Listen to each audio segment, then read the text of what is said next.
A gente só pode seguir adiante à medida em que a gente deixou limpo o caminho para trás. Não adianta. A nossa vida afetiva, se nós não nos exercitarmos na experiência da reconciliação diária, nós não vamos longe. Já disse isso aqui, Adélia Prado tem um poema lindo que ela fala: a experiência religiosa consiste, não é um poema, é um texto que ela escreveu, uma declaração que ela fez, sei lá. A experiência religiosa consiste desde a leitura de um texto sagrado, do observar formigas trabalhando e também de um olhar amoroso sobre nós mesmos. Isso é religião, é você lançar um olhar amoroso sobre si mesmo. O que é o olhar amoroso? É o olhar da reconciliação. Sabe por que às vezes a gente não se perdoa? É porque a gente não se compromete com a segunda parte do perdão que a gente precisa se dar.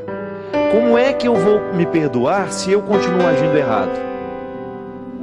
Lembra, o exercício do perdão é contrato, igual eu estava dando o exemplo no início aqui do programa. Eu perdoo, mas a criatura perdoada tem que se comprometer com o perdão que recebeu. Tem que fazer um esforço para mudar. Se eu, ao me perdoar, não faço um esforço para a minha mudança, eu vou continuar patinando e não chego a lugar nenhum. E às vezes nós encontramos, gente, pessoas tão especiais, perdendo a vida, perdendo tempo, porque fica remoendo o passado, fica igual gado, né? Eu achei impressionante quando eu descobri que o capim que o gado come, ele fica comendo ele o dia inteiro, porque aquilo chama ruminar, né? Eu não sabia disso, eu aprendi isso, era já criança crescida, que eu ficava vendo aquela vaca lá, parecia que estava chupando uns chicletes, né? E eu perguntei a minha irmã: quem que dá chiclete para a vaca ficar mastigando desse jeito, né? Cida morava na roça naquela época, eu passava as minhas férias lá em Albertos, uma roçazinha que tem lá perto de Formiga. E aí ela disse: não, ele não está mastigando chicletes, ele está ruminando. Ruminando o alimento, é extrair do alimento o máximo que ele pode lhe dar. Pelo amor de Deus, não vai ficar ruminando o peixe que você comeu, né?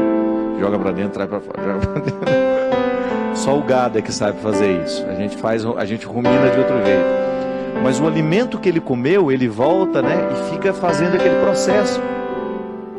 Ele está extraindo o máximo do que o capim pode lhe dar. Isso é ruminar. Quando nós ruminamos de maneira positiva os nossos erros, nós extraímos dele o máximo que eles podem nos ensinar.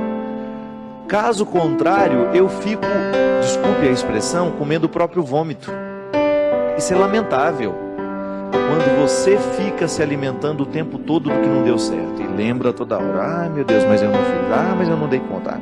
Pelo amor de Deus, é virar a página e continuar. Nós precisamos acreditar o tempo todo nisso, minha gente, senão a nossa vida é impraticável, ela é impossível. Não adianta a gente ficar esperando a perfeição, ela não vai chegar em nós. Nós não seremos perfeitos. O máximo que a gente vai conseguir é ser santo. E ser santo é você reconciliar as suas imperfeições com você mesmo e você começar a trabalhá-las para que elas se transformem em virtudes. O bom santo é aquele que fez dos seus pecados uma grande virtude. É o que a igreja nos ensina, é o que a igreja nos sugere. O cristianismo só é saudável à medida em que ele nos inspira a lidar bem com as nossas misérias. Eu não sou escravo das minhas misérias.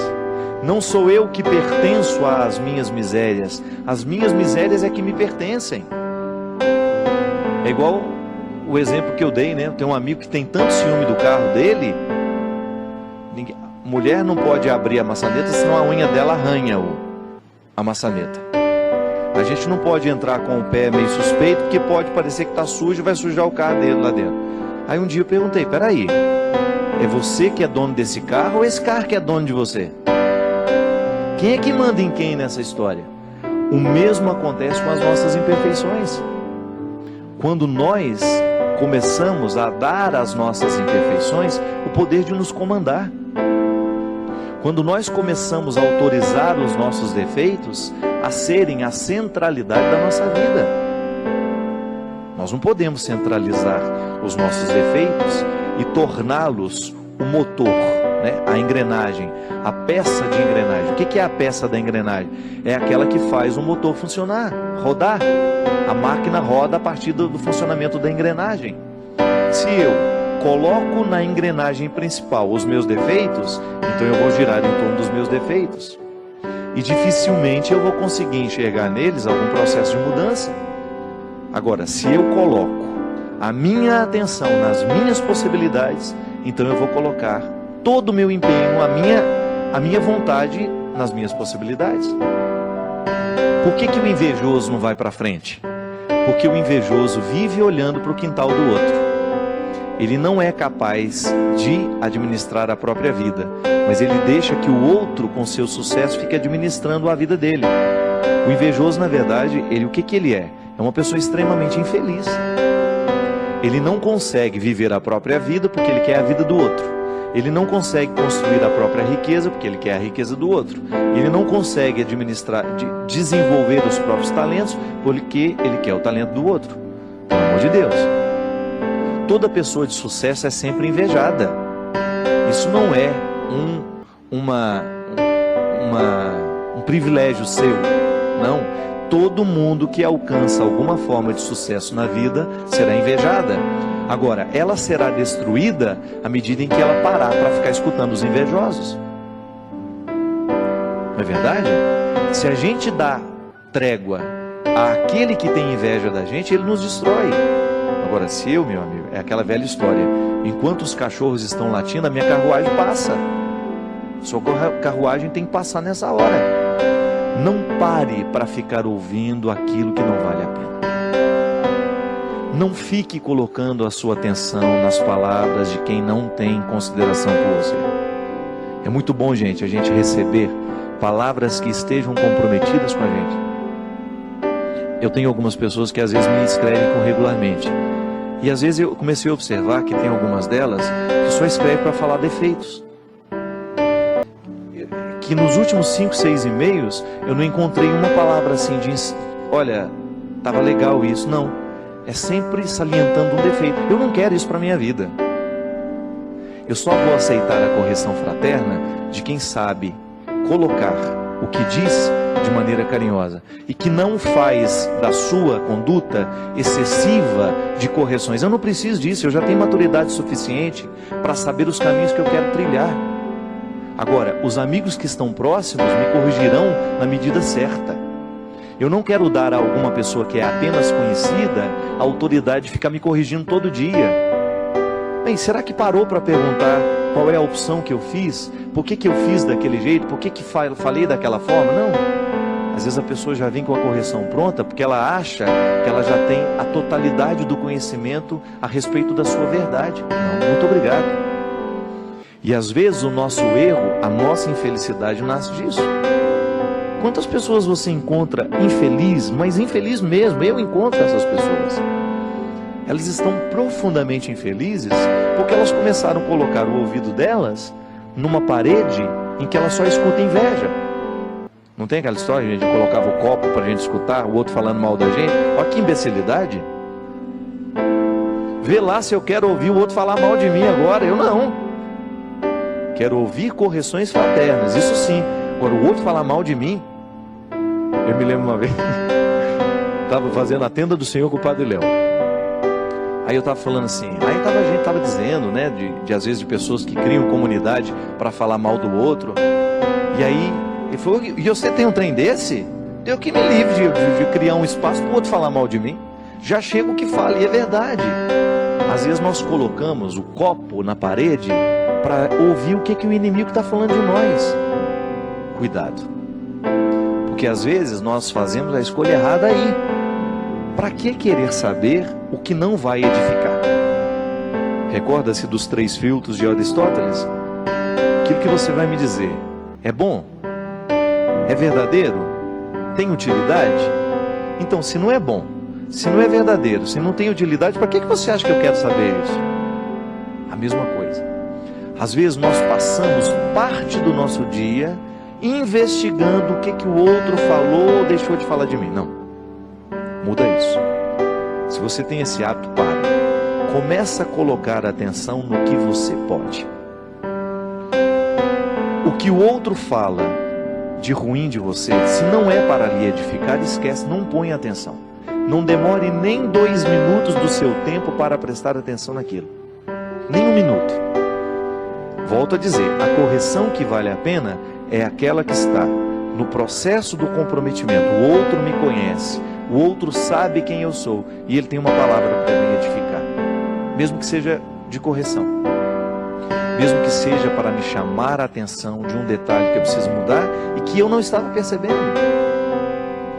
Minha gente, nós podemos fazer essa comparação de maneira muito bonita. Quem fala do outro lado mal de nós e o tempo todo quer nos colocar tristezas e desesperos é o diabo. E o diabo se utiliza de pessoas para fazer isso com a gente.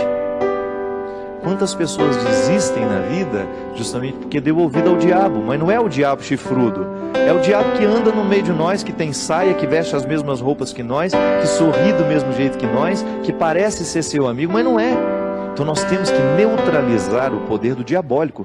Nós não podemos, se dentro do seu trabalho você tem uma pessoa que fala mal de você, comece a neutralizá-la. Sabe como? Deixando de dar atenção ao que ela fala e você dando a ela um tratamento melhor que você pode. A pior maneira de cuidar de inimigos é sendo inimigo dele também. A pior maneira de você cultivar, né, não há solução nisso. Se você quer neutralizar o poder do seu inimigo, trate bem. É o melhor jeito. Se você mantém a distância necessária porque é seu inimigo, tudo bem. Você tem o direito de dizer, não fará parte do meu convívio. Mas trate bem sempre que você tiver a oportunidade. É um jeito que você tem de fazer Deus vencer. Deus vence nessa hora. Quando ao invés de nós tratarmos com indiferença, quando ao invés de nós tratarmos com agressividade, a gente muda a regra. E às vezes nós conquistamos as pessoas dessa forma, minha gente. Muitos inimigos são nutridos é porque a gente não tem a coragem de desafiá-los. Eu mesmo. Quantas pessoas que se diziam minhas inimigas e que no momento em que eu tratei como se fossem meus amigos, elas ficaram sem graça. Às vezes dentro do nosso lugar de trabalho, a gente enfrenta essas coisas. A pessoa nos trata mal, inventa coisas sobre nós e faz fofoca, faz isso, faz aquilo. Você entrega a sua melhor parte. Não pode ser diferente. Para que dar a ela o que você tem de pior? Para ficar nivelado? Para ficar tão ruim quanto ela é? Não há necessidade disso. Deus tem que nos inspirar o processo da melhoria. E isso é salvação. Isso é cuidar. É o que Deus me convida, é o que Deus te convida e que nós não estamos fora. Como eu dava o exemplo da dengue, quantas vezes nós criamos focos de coisas ruins? Por causa do nosso descuido, da nossa preguiça de levantar, de ir lá resolver a situação, de jogar a água podre fora, de julgar a palavra podre fora. Eu não quero guardar isso que você me deu. Eu jogo fora o que você vomitou em mim, eu não quero isso. Eu não vou guardar essa palavra de agressão, eu não vou guardar a sua agressividade, porque ela é sua, ela é fruto do seu desequilíbrio, eu não quero guardar isso dentro de mim. É direito meu, é direito seu. Olhar nos olhos das pessoas que lhe agridem e dizer isso. Guarde a sua agressividade para você. Se ela é a sua pior parte, resolva-se com ela. Eu não tenho a obrigação de trazer para dentro de mim a pior parte. Tanto é que você está jogando fora.